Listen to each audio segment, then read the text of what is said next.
What's up, guys? My name is Gabe, and welcome back to the Trojan Blade. Welcome back to a brand new video. This is episode 6 of the Fall Camp Preview series. We finished up the offense. Every single one of those videos is linked in a playlist on the channel, but we are switching over to the defensive side of the ball today. And we're starting with what is, in my opinion, the best and deepest position group on this entire USC roster. That's right, a Lincoln Riley USC team, and the best position group we have is the defensive line. There's talent across the board, a ton of young guys with high potential. A ton of size was also added this offseason. And we do have those veterans returning that are going to play a massive, massive role for D'Anton Lynn. Now, considering what Coach Lynn was working with last year, I thought it was a minor miracle our defense was as good as it was. When you're relying on guys like a Gavin Meyer, who wasn't even starting at Wyoming, a guy like Nate Clifton, who was a pretty good player from Vanderbilt, it's tough to build a really deep and competitive defensive line. But you go out this offseason, you add guys like a Jakeem Stewart, like a Jaw Jarrett, like a Keyshawn Silver. So much talent was added. Very excited to dive deeper into this. But guys, before we do, if you are enjoying the videos, please do leave a like and subscribe to the channel if you haven't already. And if you do want to help support the channel in a much bigger way, the best way to do that is the Trojan Blade Patreon that is linked down below in the description. We also have channel memberships for here on YouTube as well. Thank you guys for being here. Now let's get into it.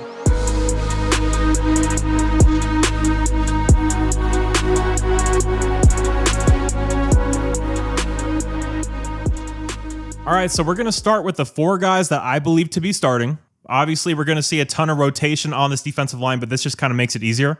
And first up at the defensive end position, let's talk about Anthony Lucas. So I thought Anthony was one of the guys that took the biggest steps from 2023 to 2024. He looked different physically. He played a much more physical brand of football. Losing him to injury last year was a massive, massive deal. We did not have the talent behind him to replace him and his production. One area I thought we saw a massive uptake for Anthony last year was actually his run defense. You saw it in the games against LSU. You saw it in the game against Penn State. Getting quick penetration, really driving the offensive lineman back, knifing through, making plays on the ball carrier. And as talented as he is, if he takes another step going into this season, or hell, just if the play's better around him and there's more chaos along the defensive line, he's not double teamed as much.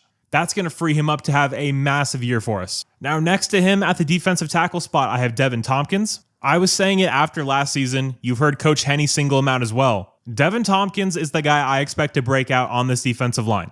I think he's going to have an enormous year. Keep in mind, this is a guy that was not really playing football until late in high school. Very late bloomer, very new to the sport. And as he's growing both physically and mentally in this game, we're seeing a different level player here. And one thing that you know Coach Lynn loves about Devin, it's his versatility. Devin can play 3 out of 4 spots on the defensive line. You're not going to want him at nose tackle, but he can play end, he can play defensive tackle, and he can play edge. He can rush the passer, he can play the run, and he's even athletic enough to drop back into coverage, which Coach Lynn likes to do sometimes. If this defense is going to be as good as we think it could be, Devin Tompkins is going to play a massive role in doing that. Now, next to him at the nose, I have Keyshawn Silver, the Kentucky transfer. Now, anyone expecting Keyshawn to come in and be some elite first-team All-American kind of guy, that's not what he's going to be. But what he is going to be is a serviceable and proven guy at that nose tackle spot. He's going to plug up holes. He's going to do his job and do it effectively, which when you compare that to Bear Alexander getting blasted 10 yards off the ball against Michigan last year,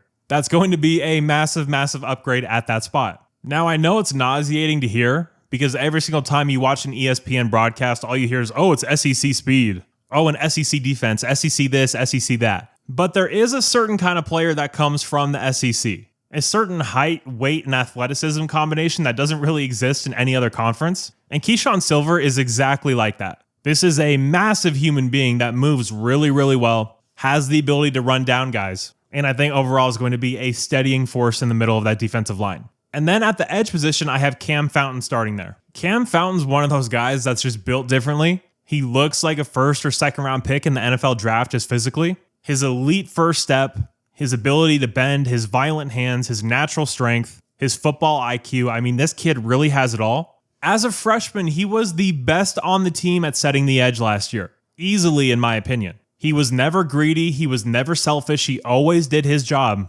I remember watching the Rutgers game. He was holding that edge all night, and he did that for multiple games over the course of last season. He's smart beyond his years. He's mature beyond his years. And you see what I mean when I list out that starting defensive line? Anthony Lucas, Devin Tompkins, Keyshawn Silver, Cam Fountain. When's the last time we had a starting defensive line with that quality across the board?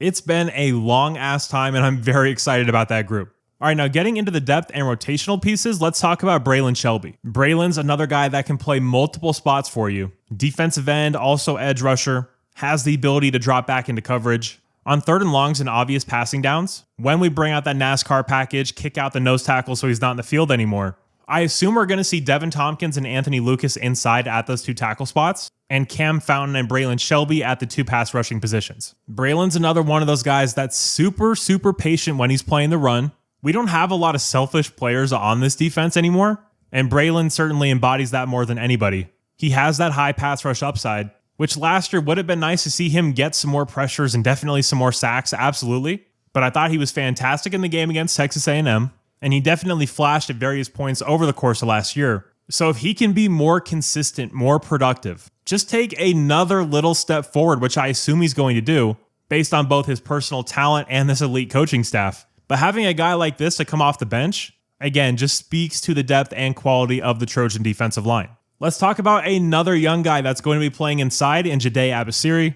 Now, Jahdae was a true freshman last year from the state of Minnesota. And not only did he get on the field, but he played pretty damn well. This is another one of those kids that 3 or 4 years ago we just were not getting in recruiting. He is a long, explosive, athletic defensive tackle that on rundowns I do think has the ability to play defensive end, but this is for sure going to be an interior guy. He got even bigger over the course of this offseason. Love his first step, love his natural athleticism, how fluid an athlete he is. Very strong kid, and it's really just amazing as I'm still going and there's these quality pieces that are just buried on this defensive line. I mean, guys, we haven't even talked about Jah Jarrett yet. The massive transfer from Georgia, pure nose tackle, pure space eater. On 3rd and 1, 2nd and 2, he's going to be in there. We're talking 330 to 340 pounds. In spring ball, Lincoln really emphasized how hard he's working on his conditioning to be able to play more downs on the football field. And again, this is a guy that barely played at Georgia. Not at all expecting him to come in and suddenly be a first-team All-American, but that's not what we need him to be. We need him to be solid. We need him to be strong. We need him to eat space. We need him to tie up 2 offensive linemen so Eric Gentry and Desmond Stevens can come down and do their work. That's what's going to be asked of him, and that's what he's going to do, and I think he's going to do a damn good job of it. All right, now let's talk about Jakeem Thanos Stewart, the superstar 5-star true freshman that everyone says is just built differently than everybody else. Deanton Lynn, who usually doesn't praise players too glowingly, especially young ones, he said that Jakeem Stewart does things that he's never seen anyone else do. And this is a guy that's Coach Laiatu Latu, a first-round pick in the National Football League. This is just a fascinating player any way you look at it. Only played 2 years of high school ball, reclassified but wasn't eligible to play his junior year, so he only played as a freshman and sophomore. A guy with 2 years of high school experience, didn't even play as a junior, but looks like he's currently in the NFL physically. How is this going to work out? Is he going to come in guns a-blazing and be fantastic? Is he going to have some growing pains? Is he not going to make an impact at all in this first year? I'll be honest, I think it's going to take a while for him to actually get on the field. It's such a huge jump from playing as a sophomore in high school to playing for USC in the Big Ten. So maybe around week 5, 6, 7, somewhere around there is when he'll get his first real chance to make an impact. But guys, he is a true freshman. Anything he gives you this year is a bonus. You go in expecting nothing, and if he gets on the field and makes an impact, that is just a cherry on top of the cake. Upside-wise though, where is he? Top 15 pick in the NFL draft easily? When you combine the size, when you combine the strength, when you combine how he moves, just the physical dominance he has on the football field, I mean, he's one of those guys. One of those Leonard Williams types, one of those Sean Cody types. Not saying they're similar in play styles, but in terms of freakiness, in terms of natural ability, yeah, he's right up there with those guys. If he hits, that is going to transform this entire defense for years to come. All right, next up, let's talk about Kobe Pepe, a guy that was playing big-time reps for us last year and is now like number 3 on the depth chart, again, speaking to the crazy depth we have. But Kobe's a guy that prior to last year was not a serviceable player, not at USC, not in the Pac-12, but Deanton Lynn came in, Coach Henne came in. Kobe obviously worked very hard himself, and they worked him into being a serviceable player. Now, is Kobe someone you'd find starting on a national title-winning team? No. But again, that's not what he needs to be anymore. This is going to be a rotational run defender that has Big Ten experience and played well in some big games last year. Another huge piece to have in case of injury, and obviously for rotational purposes. I hope you guys are really starting to see the picture that's being painted before you. This defensive line is deep at every single level: end, tackle, edge, pass rush, run defense. We have it all. And while we don't have any guy that I think is going to win the Lombardi this year, we are completely solid across the board. All right, now this is an interesting one. Let's talk about Elijah Newby. Now, when Elijah Newby committed to USC, he was a hyper-athletic will linebacker. Long, rangy, could rush the passer, very good in man-to-man coverage. But his main asset is he covered ground unlike any linebacker in that class for us, in my opinion. So with him making the move from will backer to edge rusher, I find that fascinating. I do think it delays him getting on the field another year. He has to change his body. He has to put on more weight. He has to learn a new position, obviously. So I would be surprised if he made an impact this year on the defensive line. Now, there could be injuries. Maybe he's just a natural fit for it.